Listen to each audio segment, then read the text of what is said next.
দাদা আসুন, ভেতরে আসুন। ভিতরে যাব মানে?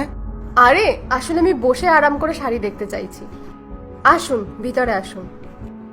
ঠিক আছে ম্যাডাম।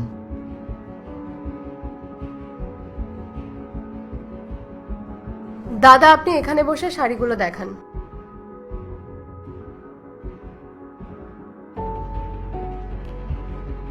ম্যাডাম, বাইরে খুবই গরম, আর এদিক ওদিক ঘুরে আমার গলা শুকিয়ে গেছে। এক গ্লাস জল হবে? হ্যাঁ আপনি বসুন, আমি এক্ষুনি আনছি।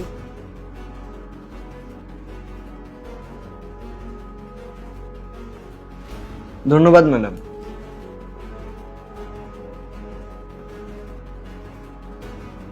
ম্যাডাম, আপনাকে একটা কথা জিজ্ঞেস করব? হ্যাঁ বলো। আপনার বাড়িতে কেউ নেই? না, আপাতত কেউ নেই। কেন, কি হয়েছে? ম্যাডাম, আপনারা এই বাড়িটা খুব সুন্দর বানিয়েছেন। হ্যাঁ থ্যাংক ইউ। এবার আপনি শাড়ি আর চুড়িদারগুলো দেখান। হ্যাঁ ম্যাডাম, এই দেখুন না, এতে শাড়ি আছে আর এটাই চুড়িদার আছে। তুমি আমাকে এই শাড়িটা দেখাও। এই নিন।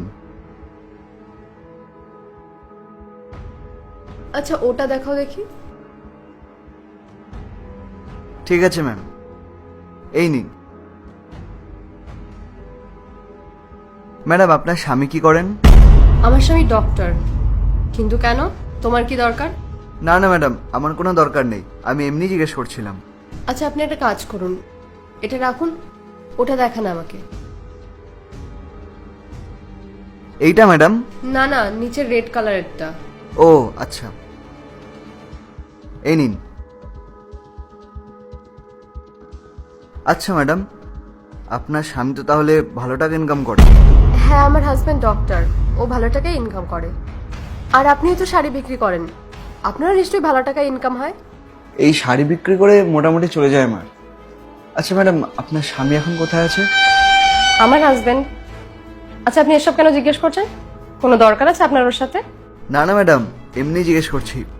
তাহলে এত কিছু জিজ্ঞেস করছেন কেন?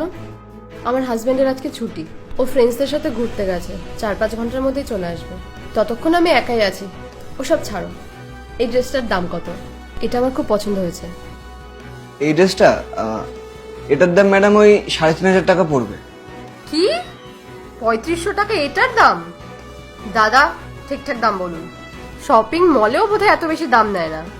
আর আপনি আমাকে এত দাম বলছেন, আমাকে পাগল পেয়েছেন? দাদা ঠিকঠাক দাম বলুন, আমি কিন্তু খুব ভালো বার্গেনিং করতে পারি। ঠিক আছে ম্যাম, আপনার দামও থাকলো আমার দামও থাকলো, আপনি আমাকে 2,500 টাকা দিন। আপনি আমাকে জল খাইয়েছেন, এইটুকু তো আমি আপনার জন্য করতেই পারি। 2500 টাকা? এক মিনিট দাদা।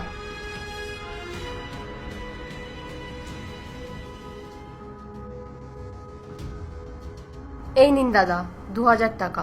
এর বেশি আমি 1 টাকাও দেব না।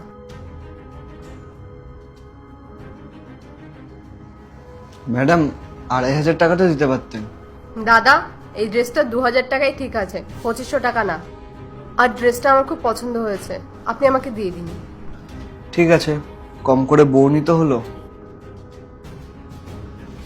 ম্যাডাম, আপনি কি বাড়িতে একাই আছেন? দাদা আপনি কি পাগল নাকি, বারবার একই কথা বলে যাচ্ছেন? আমি তো আপনাকে বললাম যে বাড়িতে আমি একা আছি, তারপরও আপনি বারবার একই কথা বলে যাচ্ছেন। আপনি কি বুঝতে পারছেন না? আর আপনার কি কোনো দরকার আছে আমার বা আমার হাজবেন্ডের সাথে? আচ্ছা, আমি একটা কথা জিজ্ঞেস করতে চাই আপনাকে। বলুন কি কথা। আপনি আমাকে চেনেন? না চিনি না। আপনি আমাকে আগে দেখেছেন? না দেখিনি। আর এমনি তো আপনাদের উপর আমি কেন নজর রাখবো, আমার তো শাড়ি কেনা নিয়ে কথা। ম্যাডাম, আপনি আমাকে না চিনেও আমাকে সব ইনফরমেশন দিয়ে দিলেন। আপনার হাজবেন্ড একজন ডক্টর, আর আপনার বাড়িঘর থেকে মনে হচ্ছে আপনারা ভালোই বড় লোক। এখন আপনিই বলুন, আমি যদি আপনার বাড়ি থেকে কোনো দামি জিনিস চুরি করে নিয়ে যাই, আপনি কি আমাকে আটকাতে পারবেন? আমার মনে হয় না যে আপনি পারবেন, না আমাকে পরে কোথাও খুঁজে পাবেন। আচ্ছা, আপনি কি আমার থেকে আগে কখনো শাড়ি কিনেছেন, নাকি আমাকে চেনেন? তা সত্ত্বেও আপনি আমাকে সব বলে দিলেন। ভয় পাবেন না, আমি কোনো চোর নই। আপনি চোর না, তাহলে আপনি কে? ম্যাডাম, আমি ক্রাইম ব্রাঞ্চের সাব ইন্সপেক্টর রোহান।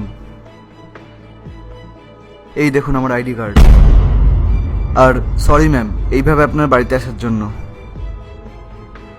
আসলে ম্যাডাম, এখন আমাদের ব্রাঞ্চে এই ধরনের রিপোর্ট খুব আসে যে কেউ শাড়িওয়ালা, সবজিওয়ালা, ফেরিওয়ালা সেজে লোকের বাড়ি বাড়িতে গিয়ে চুরি করে।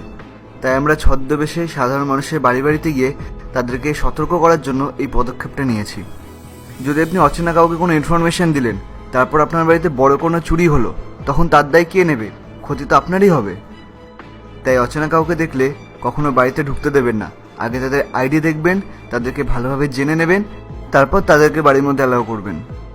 যদি কোনো বড় ক্ষতি হয় তাহলে কিন্তু সেটা আপনার পরিবারের সাথেই হবে। তাই ম্যাডাম সাবধান থাকবেন, সতর্ক থাকবেন। আর যদি আমার কোনো ভুল হয়ে থাকে তাহলে আমাকে ক্ষমা করে দেবেন। থ্যাংক ইউ সো মাচ দাদা, আপনি আমাকে অনেক সাবধান করে দিলেন। আপনার জায়গায় যদি কোনো ফ্রড লোক হতো তাহলে না জানি আমার সাথে কি হয়ে যেত। বাড়িতে যা টাকা পয়সা আছে, যা সোনা গয়না আছে, সব হয়তো চুরি হয়ে যেত, আর আমার সাথে হয়তো খারাপ ব্যবহার করতো। আমি তো না বুঝেই সব ইনফরমেশন দিয়ে দিচ্ছিলাম, আর আপনি আমাকে সাবধান করে দিলেন। থ্যাংক ইউ সো মাচ দাদা। এবার থেকে আমি খেয়াল রাখবো, বাড়িতে কোনো অচেনা লোক ঢুকতে দেবো না। থ্যাংক ইউ দাদা, আপনি আমাকে অনেক সতর্ক করে দিলেন। আর তার সাথে আপনি আমাকে একটা শিক্ষাও দিলেন যে কারোর উপর এতটা ভরসা করা উচিত না, যাতে তারা আমাদের লুটে নিয়ে চলে যায়।